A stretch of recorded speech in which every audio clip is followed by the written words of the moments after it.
Hello' friends, post Rajdeep. মই আছোঁ চেৰগাঁৱত। আজি মই এটা ইম্পৰ্টেণ্ট টিপ আপোনালোকক দিব বিচাৰোঁ।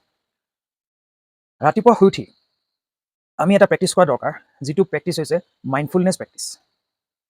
আজি আমাৰ বহুতৰে কি হয়, আমাৰ বহুতৰে যিটো মাইণ্ড, হয়তো আমাৰ মাইণ্ডটো ফিউচাৰত থাকে, নহ'লে আমাৰ মাইণ্ডটো পাষ্টত থাকে।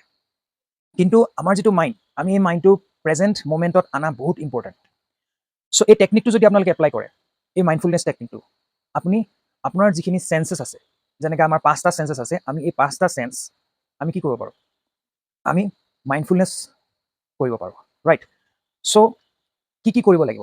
ৰাতিপুৱা শুই উঠি 5টা এনেকুৱা বস্তু আপুনি সদায় আপোনাৰ চকুৰে চাওক। যিকোনো হ'ব পাৰে, আপোনাৰ ঘৰৰ গাৰ্ডেন হ'ব পাৰে, আপোনাৰ গাড়ী হ'ব পাৰে, আপোনাৰ ঘৰ হ'ব পাৰে, যিকোনো জীৱ জন্তু হ'ব পাৰে। 5টা বস্তু আপুনি ডেইলি ৰাতিপুৱা আপোনাৰ চকুৰে আপুনি চাওক। তাৰপিছত চাৰিটা এনেকুৱা বস্তু আপুনি সদায় কি কৰিব, টাচ কৰিব। 4টা বস্তু টাচ কৰি চাওক, ফিল কৰক। যেতিয়া আপুনি টাচ কৰিব, ইউ ফিল ইট। 3টা বস্তু হিয়াৰ কৰক, ৰাইট? 3টা চাউণ্ড হিয়াৰ কৰক, যিকোনো হ'ব পাৰে। গাড়ীৰ শব্দ হ'ব পাৰে, জীৱ জন্তুৰ শব্দ হ'ব পাৰে, ৰাইট? আপুনি আপোনাৰ কাণেৰে শুনক। 2টা বস্তু আপুনি স্মেল কৰক। এতিয়া স্মেল কি কৰিব, যেনেকৈ গোলাপ ফুলৰ গোন্ধ স্মেল কৰা, ৰাইট?